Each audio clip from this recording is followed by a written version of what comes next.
Hello, मेरा नाम है अभिषेक और स्वागत करता हूं बच्चों आप सभी का हमारे इस प्यारे से खूबसूरत से प्लेटफॉर्म पे जिसका नाम है जेआर कॉलेज। तो यार कैसे हो आप सभी लोग? आई होप आप लोग एकदम बढ़िया होंगे, आप लोग की पढ़ाई एकदम बढ़िया चल रही होगी बच्चों। ठीक है। जैसा कि आपको पता है बच्चों, हमने हमारे इस प्लेटफॉर्म पे शुरू किया हुआ 11th के लेक्चर्स। सही है। काफ़ी सारे लेसन्स आप लोगों को राहुल सर ने पढ़ाए हैं, कुछ लेसन्स आपको मैंने भी पढ़ाए हैं। सही है, ठीक है, चलेगा। बच्चों हम लोगों ने शुरू किया था एक बहुत ही इंपॉर्टेंट लेसन जो अगले 1 से 2 लेक्चर के अंदर खत्म होने वाला है, जिसका नाम है केमिकल बॉन्डिंग। आपको पता ही होगा कई सारे अलग अलग ऑर्बिटल थियरीज हम लोगों ने पढ़ी, कई सारी थियरीज हम लोगों ने पढ़ी, VSEPR, VBT, MOT, hybridization, Lewis theory. सही है। अलग अलग थियरीज से हमको क्या पता चला कि केमिकल बॉन्ड बनता कैसे है, केमिकल बॉन्ड आखिरकार बना तो बना कैसे होगा, किसी भी एटम के बीच में, किसी भी मॉलिक्यूल के बीच में वो बॉन्ड आखिरकार कैसे फॉर्म हुआ होगा। यही हम लोग बातें कर रहे हैं इस पूरे के पूरे लेक्चर में। आज हम लोग डिस्कस करेंगे बच्चों parameter of a covalent bond. अब देखो बात यह है कि जितने भी बॉन्ड की थियरीज अभी तक हम लोग ने पढ़ी है, चाहे वो VBT हो, चाहे वो VSEPR हो, चाहे वो MOT हो, सब में हम लोग कोवेलेंट बॉन्ड बनाना सीख रहे थे और सब में हम लोग ज्यादा करके सिग्मा बॉन्ड बनाना सीख रहे थे। सिर्फ लास्ट वाला जो था MOT, उसके अंदर पाई बॉन्ड भी हम लोग ने बनाया था। ज्यादातर जो है हम लोग कोवेलेंट बॉन्ड की ही बारे में बात कर रहे थे। आज बच्चों इसी कोवेलेंट बॉन्ड के कुछ पैरामीटर्स को डिस्कस करेंगे। ये वीडियो ज्यादा बड़ी नहीं होगी, छोटे छोटे टॉपिक्स हैं, छोटे छोटे कंसेप्ट्स हैं, तो इन्हीं को आज हम लोग लेकर चलने वाले हैं इस लेक्चर के अंदर। सही है। छोटे छोटे चीजें जैसे बॉन्ड एंथैल्पी क्या होता है, बॉन्ड एंगल क्या होता है, बॉन्ड ऑर्डर क्या होता है, ये सारी चीजें बच्चों आज इस लेक्चर के अंदर देखेंगे। सही है। वीडियो को शुरू करेंगे। एक और चीज आपको बता दूं कि अगर आपने हमारे ऐप को डाउनलोड नहीं किया है तो जरूर से करेंगे, और यदि कोई भी आपको डाउट होता है तो आप जरूर से मुझे इंस्टाग्राम पे मैसेज कर सकते हैं, मुझे फॉलो करके आप वहां पर अपने डाउट मुझ तक पहुंचा सकते हैं। ठीक है, चलेगा बच्चों। चलो चालू करते हैं आज का ये लेक्चर, छोटा सा लेक्चर जिसमें हम लोग समझेंगे अलग अलग parameters of your covalent bond. ठीक है, आ जाओ बात करना शुरू करते हैं। अब देखो, अगर मैं बात करूं इंट्रोडक्शन की, तो भैया कोवेलेंट बॉन्ड क्या होता है। पहली बात, कोवेलेंट बॉन्ड ज्यादातर शेयरिंग से बनता है। ठीक है, कोवेलेंट बॉन्ड एक्चुअल में शेयरिंग से ही बनता है ना। कोवेलेंट बॉन्ड जो है वो शेयरिंग से फॉर्म होता है बच्चों। दो इलेक्ट्रॉन्स की जब शेयरिंग होगी तब आपका कोवेलेंट बॉन्ड बनेगा। और किसी भी बॉन्ड की बड़ी सारी अलग अलग प्रॉपर्टीज होती हैं, जैसे सबसे पहला बॉन्ड एंगल। बॉन्ड एंगल, इसके बारे में भी हम लोग बात करेंगे। ठीक है। फिर एक होती है बॉन्ड एंथैल्पी, बॉन्ड एंथैल्पी। सही है। फिर एक आता है बच्चों बॉन्ड लेंथ, बॉन्ड लेंथ। फिर एक आएगा बच्चों आपका बॉन्ड ऑर्डर, और लास्ट हम लोग पढ़ेंगे पोलैरिटी, बॉन्ड्स की पोलैरिटी। समझ रहे हो? तो ये टोटल 5 पैरामीटर हमको पढ़ने हैं हमारे इस लेक्चर के अंदर। कौन कौन से? सबसे पहला बॉन्ड एंगल क्या होता है वो देखेंगे। आई नो आपको इसके बारे में बहुत ज्यादा आइडिया अभी तक लग चुका होगा, इसीलिए मैं ज्यादा डिटेल में नहीं जाने वाला। मुझे पता है आप लोग को पता है बॉन्ड एंगल क्या होता है, ठीक है, क्योंकि VBT में आपने पढ़ा था। मुझे पता है आपको बॉन्ड ऑर्डर क्या होता है, क्योंकि आपने MOT में पढ़ा था। तो ये सारी की चीजों के बारे में डिस्कशन डिटेल में ऑलरेडी की जा चुकी है। ठीक है, मुझे पता है आप लोग को बॉन्ड एंथैल्पी के बारे में कुछ ना कुछ पता ही होगा। सही है। चीजें ऑलरेडी आपको पता है, फिर भी मैं इंट्रोडक्शन दूंगा क्योंकि लेसन का पार्ट है। अगर मैंने स्किप कर दिया तो बच्चे फिर कमेंट में गालियां लिखना शुरू कर देंगे कि सर आपने ये मिस कर दिया, आप ये नहीं पढ़ाते, आप वो नहीं पढ़ाते हैं ना। ठीक है, ऐसा मत किया करो बच्चों। ठीक है। बच्चों ये टोटल 5 पैरामीटर है जो हमें स्टडी करना है आपके कोवेलेंट बॉन्ड के बारे में। तो आ जाओ एक एक करके चीजों को डिस्कस करना शुरू करते हैं। सबसे पहली अगर मैं बात करूं तो first of all we have to talk about bond angle. Now what is mean by bond angle? सुनो ध्यान से। किसी भी दो बीच के बॉन्ड के एंगल को हम लोग बॉन्ड एंगल बोलते हैं। सिंपल सी बात है, जैसे मान लो आपका वाटर मॉलिक्यूल है, suppose that you have a water molecule. तो एक आपका ऑक्सीजन यहां पे है, एक आपका हाइड्रोजन यहां पे, एक आपका हाइड्रोजन यहां पे। इसके ऊपर 2 लोन पेयर है, एक लोन पेयर यहां पे, एक लोन पेयर यहां पे। इसको आप ऐसे ही बना सकते हो। सही बात है। तो now these are the lone pair and these are the bond pair. 2 आपको दिख रहे हैं बॉन्ड और 2 आपको दिख रहे हैं लोन। तो जहां पर भी आपको 2 बॉन्ड दिखे, उसके बीच का जो एंगल है, उसके बीच में जो एंगल फॉर्म हो रहा है, that angle is nothing but our bond angle. इसी एंगल को हम लोग क्या कहते हैं बच्चों? बॉन्ड एंगल कहते हैं। समझ में आ रही बात? ठीक है। ये जो बीच का एंगल है किसी भी 2 बॉन्ड के बीच में, ये है आपका बॉन्ड एंगल। ये मैंने किस में आपको समझाया है? वाटर के अंदर, वाटर मॉलिक्यूल के अंदर। सही है। ऐसे ही अलग अलग कंपाउंड होंगे तो उनके बीच के बॉन्ड के एंगल को बॉन्ड एंगल बोलेंगे। सिंपल सा है, बड़ा कुछ ज्यादा कुछ समझाने की कोशिश, ज्यादा कुछ समझाने वाली चीजें नहीं है इसमें। अब मैं बात करूं इनका बॉन्ड एंगल, तो इसका बॉन्ड एंगल होता है बच्चों 104 डिग्री 28 मिनट। सही है, इसका बॉन्ड एंगल होता है। ऐसे ही अलग अलग हैं, जैसे मान लो आपका BF3 है।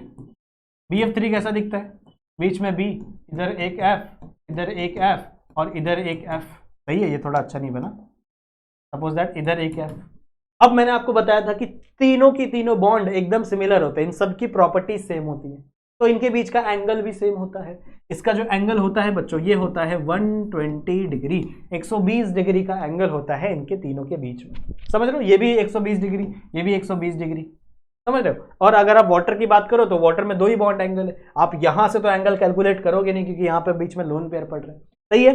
So bond angle is a very simple thing, very very very simple thing. किसी भी दो बॉन्ड्स के बीच का जो एंगल बन रहा है that is nothing but a bond angle.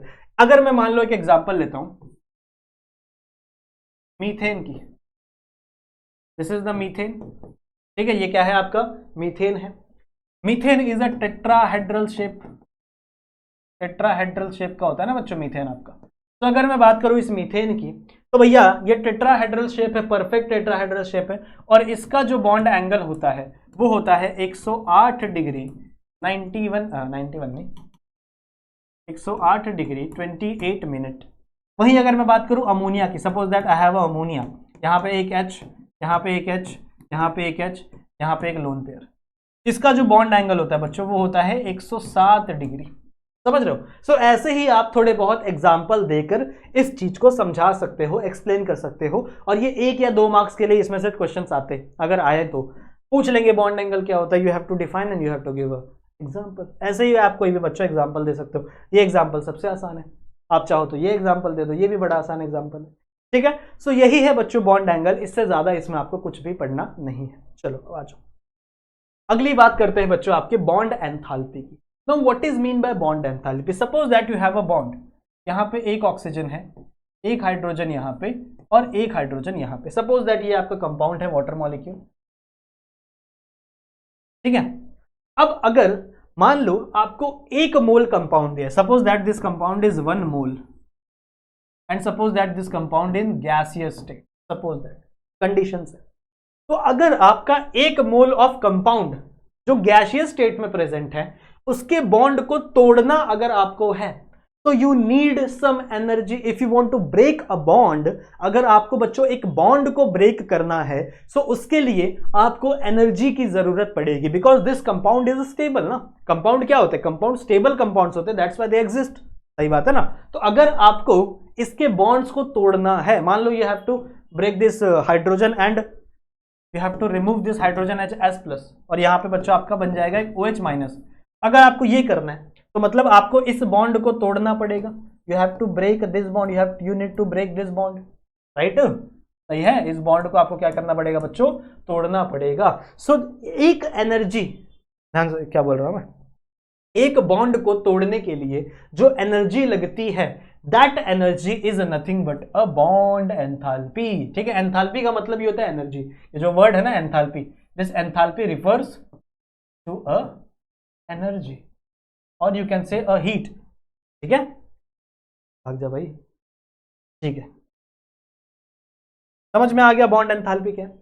तो बॉन्ड एंथैल्पी का मतलब होता है बच्चों 1 मोल ऑफ मॉलिक्यूल जो कि गैसियस स्टेट में प्रेजेंट है उसका कोई भी बॉन्ड तोड़ने के लिए आपको जितनी अमाउंट ऑफ एनर्जी रिक्वायरमेंट है, जितनी अमाउंट ऑफ एनर्जी रिक्वायर्ड है, that thing is nothing but your bond enthalpy. समझ में आ गई बात है। ठीक है, क्या होती है बॉन्ड एंथैल्पी, समझ में आ गया। कुछ नहीं है बच्चों, द एनर्जी रिक्वायर्ड, ऐसे लिख सकते हो आप, the energy required to break a bond of 1 mole of compound, 1 mole of compound in gaseous state is called as क्या, bond enthalpy, called as bond enthalpy. समझ में आई बात? ठीक है, समझ में आ गई बात। सो बॉन्ड एंथैल्पी का डेफिनेशन ये मैंने खुद से बनाया है, यही शायद टेक्स्ट बुक में भी है, उसका मीनिंग तो यही होगा, जो भी वर्ड्स अलग होंगे बट उसका मीनिंग तो यही होगा। क्या है? The energy require to break a bond, ऐसा एनर्जी, इतना एनर्जी जिससे क्या कर सकते हो आप, एक बॉन्ड को ब्रेक कर सकते हो, of 1 mole of compound. Compound कितना होना चाहिए? 1 मोल होना चाहिए compound, and in gaseous state, आपका compound must be present in the gaseous state. इसी चीज को हम लोग क्या बोलते हैं बच्चों? Bond enthalpy. इसी चीज को हम लोग क्या कहते हैं बच्चों? बॉन्ड एंथैल्पी कहते हैं। आई होप आपको चीजें समझ में आ रही हैं। Now I have a chart, यहां पे आपकी बुक में एक चार्ट दिया हुआ है, इसको मुझे सेंटर में लाने दो, रुको। ये एक चार्ट है बच्चों, जरा इसको रीड करो और इसको समझो। एक्चुअल में देखो, ऐसा नहीं है कि आपको ये पूरा का पूरा चार्ट लर्न करना है, नहीं, कुछ नहीं, लर्न वन नहीं करना है आपको। अगर एग्जाम में क्वेश्चंस आए बॉन्ड एंथैल्पी के बारे में, बॉन्ड एंथैल्पी से रिलेटेड, सो बच्चों आपको ये वैल्यूज गिवन रहेंगी, ठीक है, आपको ये वैल्यूज मिलेंगी। अगर मैं बात करूं बच्चों कार्बन हाइड्रोजन की, देखो अगर आपको कार्बन और हाइड्रोजन का बॉन्ड तोड़ना है जो कि 1 मोल है और गैसियस स्टेट में है, ये कंडीशन पता होनी चाहिए। कंपाउंड आपका 1 मोल ही है और कंपाउंड आपका गैसियस स्टेट में है। किस स्टेट में है? गैसियस स्टेट में है। तो यू हैव, आपको कितनी एनर्जी लगेगी? ऑलमोस्ट 400 से 415 किलो जूल, ठीक है, किलो जूल पर मोल, वही होता है ना, किलो जूल पर मोल मतलब क्या? इतने किलो जूल एनर्जी लगेगी 1 मोल के लिए। सो वही तो मैं बोल रहा हूं ना, 1 मोल आपके पास होना चाहिए, तो आपको इतने किलो जूल एनर्जी लगानी पड़ेगी। सो किलो जूल पर मोल, सही है। वहीं अगर आपका नाइट्रोजन हाइड्रोजन का बॉन्ड है तो आपको तोड़ लगाना पड़ेगा 390 किलो जूल एनर्जी, सही है। ऐसे आपको लग रहा है बहुत ज्यादा एनर्जी है, पर इतनी एनर्जी होती नहीं है। ऑक्सीजन हाइड्रोजन की बात करें तो काफी स्ट्रॉन्ग बॉन्ड है, इसको तोड़ने के लिए आपको 660 से लेके 464 किलो जूल ऑफ एनर्जी लगानी पड़ेगी। वहीं कार्बन कार्बन की बात करें सो थोड़ा वीक बॉन्ड होता है, 345 एनर्जी, और ये सारी एनर्जी पॉजिटिव में है। एनर्जी वैसे तोड़ने के लिए पॉजिटिव में ही लगानी पड़ेगी, वहां से आपको एनर्जी निकलेगी नहीं बॉन्ड टूटने के बाद। फिर कार्बन नाइट्रोजन थोड़ा कम, ठीक है, 290 से लेके 315 के बीच में आपका कार्बन नाइट्रोजन बॉन्ड टूट जाता है। कार्बन ऑक्सीजन बॉन्ड काफी स्ट्रॉन्ग हो माना जाता है, 355 से लेके 380 के किलो जूल के बीच में आपका ये ब्रेक हो जाएगा। कार्बन क्लोरीन ठीक है, नॉर्मल बॉन्ड है। कार्बन ब्रोमीन थोड़ा वीक बॉन्ड है। क्यों ऐसा हुआ पता है? क्योंकि क्लोरीन की इलेक्ट्रोनेगेटिविटी ज्यादा है ब्रोमीन के कंपैरिजन में। इफ यू कैन सी तो फ्लोरीन सबसे ज्यादा इलेक्ट्रोनेगेटिव है, फिर क्लोरीन आता है, फिर ब्रोमीन आता है और फिर आयोडीन आता है। तो सबसे ज्यादा इलेक्ट्रोनेगेटिव कौन है आपका? फ्लोरीन, क्लोरीन, ब्रोमीन, समझ रहे हो? तो क्लोरीन की इलेक्ट्रोनेगेटिविटी ज्यादा है ब्रोमीन से, इसीलिए इसको तोड़ने के लिए ज्यादा एनर्जी लगेगी, क्योंकि ये बहुत ही टाइट बॉन्ड बनाएगा ना, सही है, तो इसको तोड़ने के लिए आपको ज्यादा एनर्जी लगानी पड़ेगी। फिर मैं बात करूं बच्चों ऑक्सीजन की, तो ऑक्सीजन की बॉन्ड एनर्जी कम है। कार्बन कार्बन डबल बॉन्ड काफी ज्यादा एनर्जी है, 610 से लेकर 630 किलो जूल एनर्जी आपको लगानी पड़ेगी अगर आपको डबल बॉन्ड तोड़ना है। अगर आपको ट्रिपल बॉन्ड तोड़ना है और एनर्जी बढ़ेगी, समझ रहे हो? अगर आपको कार्बोनिल बॉन्ड तोड़ना है so there is energy called, कितनी एनर्जी है? 724 से 757। और कार्बन नाइट्रोजन बॉन्ड काफी ज्यादा स्ट्रॉन्ग है because it is a triple bond. देखो सिंगल बॉन्ड की एनर्जी कम रहेगी, सिंगल बॉन्ड तोड़ना आसान है, डबल बॉन्ड तोड़ना और थोड़ा मुश्किल, ट्रिपल बॉन्ड तोड़ना और मुश्किल, क्योंकि भैया 3-3 बॉन्ड, पहले तो एक ही बॉन्ड तोड़ना था। जैसे इमेजिन करो आपके पास एक लकड़ी है, एक लकड़ी आप आराम से तोड़ दोगे, पर मैं 3 लकड़ी लाऊं तो थोड़ा मुश्किल होगा, 10 लकड़ी लाऊं और मुश्किल होगा, ज्यादा एनर्जी लगानी पड़ेगी ना आपको। इसी तरीके से अगर सिंगल बॉन्ड है तो तोड़ना थोड़ा आसान, डबल बॉन्ड है थोड़ा एनर्जी ज्यादा, ट्रिपल बॉन्ड है और एनर्जी ज्यादा लगानी पड़ेगी। बात समझ में आ रही है? ठीक है, let's move to our next topic. Next है बच्चों बॉन्ड लेंथ। नेक्स्ट क्या है? Bond length. बॉन्ड लेंथ क्या होती है? बात सुनो, सपोज दैट यहां पर है एक कार्बन, मान लो ये कार्बन का एटम है, और मान लो यहाँ पे एक ऑक्सीजन का एटम है, ठीक है। कार्बन के एटम में मान लो 4 इलेक्ट्रॉन आउटर मोस्ट ऑर्बिट में, इसके में मान लो 1 इलेक्ट्रॉन। अब जब ये ओवरलैप करेगा, मान लो इसका एटम जब ऐसे ओवरलैप करेगा, ठीक है, तो भैया इसके इलेक्ट्रॉन यहां आ जाएंगे, इसका इलेक्ट्रॉन यहां आ जाएगा, समझ लो, ठीक है। सपोज दैट ये वाला इलेक्ट्रॉन आपके हाइड्रोजन का है, this is hydrogen, this is carbon, और ये वाला इलेक्ट्रॉन आपके कार्बन का है। तो भैया इन दिस कंडीशन इसका न्यूक्लियस से लेके, ठीक है, इसका न्यूक्लियस से लेके इसके न्यूक्लियस की जो लेंथ होती है ना, that is nothing but the bond length. इसी को हम लोग क्या बोलते हैं बच्चों, बॉन्ड लेंथ। मतलब यहां से लेके यहां तक, इसके न्यूक्लियस से लेके इसके न्यूक्लियस की जो लेंथ रहेगी, इसी लेंथ को हम लोग क्या बोलते हैं, bond length. Now bond length increase होती है अगर आप बड़ा मॉलिक्यूल लोगे। अगर आप क्या बोल सकते हैं, अगर आप पीरियोडिक टेबल में ऊपर से नीचे आओगे तो आपकी बॉन्ड लेंथ इंक्रीज होगी। अगर नंबर ऑफ शेल इंक्रीज होगे तो बॉन्ड लेंथ इंक्रीज होगी। क्योंकि देखो, अगर मान लो यहाँ 4 शेल रहती तो ये और दूर होता, 5 शेल रहती तो ये और दूर होता। समझ रहे हो? सो आप यहां से क्या लिख सकते हो कि number of shell increases if, ऐसे लिखो, if number of shell increases then bond length also increase. समझ रहे हो? अगर नंबर ऑफ शेल इंक्रीज होंगे, अगर नंबर ऑफ शेल इंक्रीज होंगे कहीं पे भी, तो बॉन्ड लेंथ भी क्या होगी, इंक्रीज होगी। अगर नंबर ऑफ शेल डिक्रीज होंगे तो बॉन्ड लेंथ भी क्या होगी, डिक्रीज होगी। बड़ा ही सिंपल सा चीज है। मतलब अगर आप पीरियोडिक टेबल में ऊपर से नीचे जाओगे, ठीक है, अगर आप पीरियोडिक टेबल में ऊपर से नीचे जाओगे तो आपकी बॉन्ड लेंथ इंक्रीज होगी। ठीक है, आपकी बॉन्ड लेंथ क्या होगी, इंक्रीज होगी। वहीं आप अगर नीचे से ऊपर जाओगे तो वाइस वर्सा। समझ में आई बात? तो यही होता है बॉन्ड लेंथ। बड़ा ही सिंपल है। यही छोटे छोटे टॉपिक्स आपको पढ़ने 1-2 मार्क्स के लिए कभी कभी पूछ देंगे, तो समझ में आ गया? ठीक है, आ जाओ आगे। ये बच्चों दिया गया है एक चार्ट। ऑलवेज कोई चीज़ आपको याद नहीं करनी है, पहली बात। ठीक है, यहाँ पे दिया हुआ है, देखो बच्चों, टाइप ऑफ बॉन्ड और उसका लेंथ दिया गया। ठीक है, जनरली जो लेंथ दिया रहता है ना बच्चों, वो दिया रहता है पिकोमीटर में, पिकोमीटर में। ठीक है, तो पिकोमीटर को हम लोग शॉर्ट फॉर्म में पीएम बोलते हैं। पिकोमीटर में आपको लेंथ दी जाती है। देखो, बॉन्ड लेंथ बहुत कम होती है ना, एक्चुअली बहुत कम होती है। ठीक है, तो पिकोमीटर में आपको लेंथ दी गई। देखो यहाँ पे दिया गया, दिस इज पिकोमीटर। सही है। तो OH का बॉन्ड लेंथ 96, CH का बॉन्ड लेंथ 107, क्योंकि यार C में ज्यादा और ये है नंबर ऑफ ऑर्बिटल। NO में देखो 136। मतलब समझ रहे हो, बॉन्ड लेंथ देखो आप इंक्रीज हो रही है। जब आप बड़ा बड़ा कंपाउंड लोगे आपकी बॉन्ड लेंथ इंक्रीज होगी। सही बात है, ये समझ में आ गया। एक और रूल है। एक और रूल क्या है, इसको जरा साइड में रखो। एक और रूल है बच्चों, देखो, अगर मान लो सिंगल बॉन्ड है, सपोज दैट सिंगल बॉन्ड है, तो इसकी बॉन्ड लेंथ ज्यादा रहेगी। भले मान लो कार्बन और कार्बन का ही बॉन्ड है, कार्बन कार्बन सिंगल, मान लो कार्बन कार्बन डबल, मान लो कार्बन कार्बन ट्रिपल, किसकी बॉन्ड लेंथ ज्यादा रहेगी, इसकी।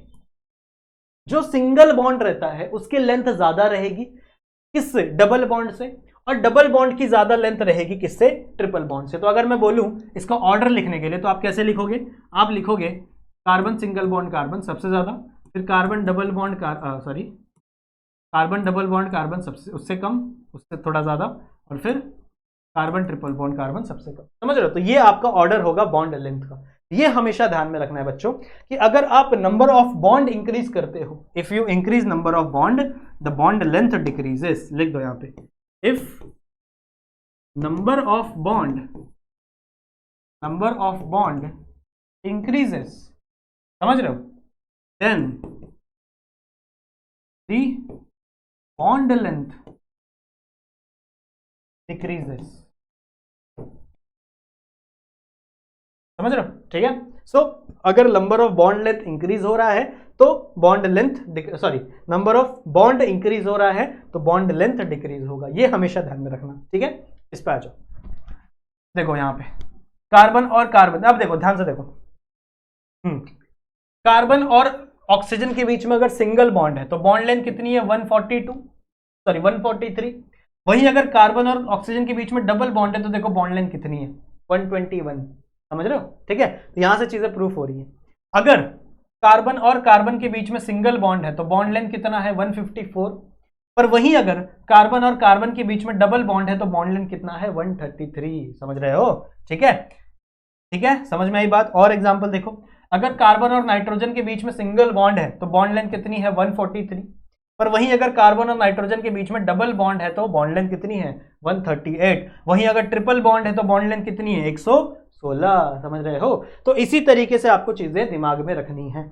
एक्चुअल में ये वैल्यूज आपको नहीं याद रखनी, अगर न्यूमेरिकल आया इसके ऊपर तो आपको चीजें पूछी जाएंगी, क्वेश्चन में दिया रहेगा। पर एक दो याद रख लो, एक दो याद रखने में क्या जाता है, ठीक है, एक दो वैल्यू याद रख लो, क्योंकि अगर मान लो कभी ऐसा आ गया 2 मार्क्स के लिए एक्सप्लेन, तो आप लिख सकते हो, डेफिनेशन लिख सकते हो खुद से, और एक दो एग्जांपल दे सकते हो कि भैया इसकी बॉन्ड लेंथ थी, इसकी बॉन्ड लेंथ नहीं, ठीक है, चलो खुद समझ रहे हो, ठीक है।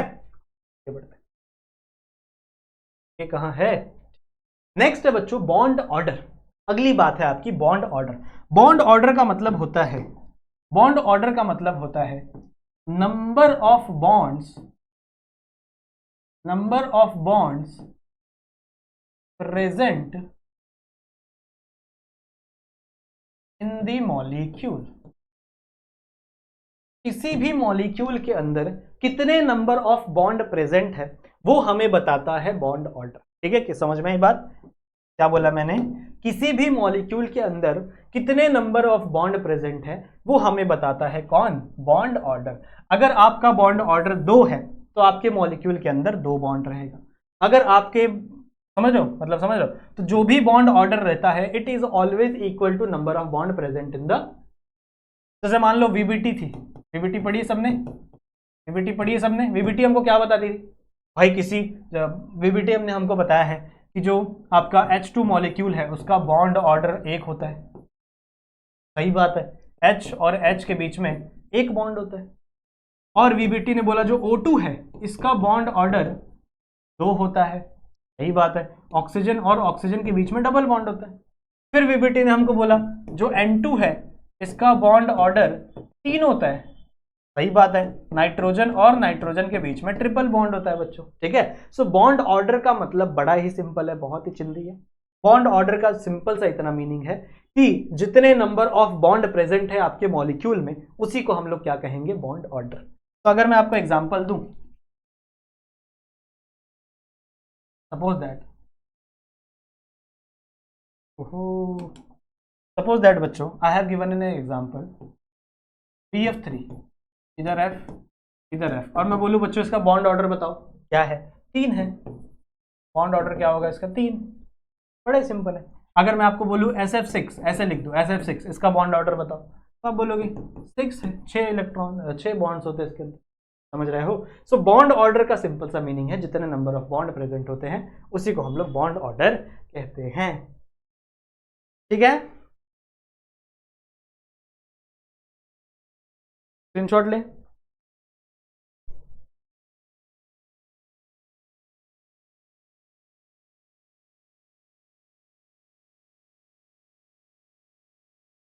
ठीक है, समझ रहे हो, ओके चलो आ जाओ आ जाओ आ जाओ। अच्छा ये हो गया, चलो अब आगे जाते हैं। Polarity of a covalent bond, बड़ा ही इंपॉर्टेंट सवाल है, बड़ा ही इंपॉर्टेंट टॉपिक।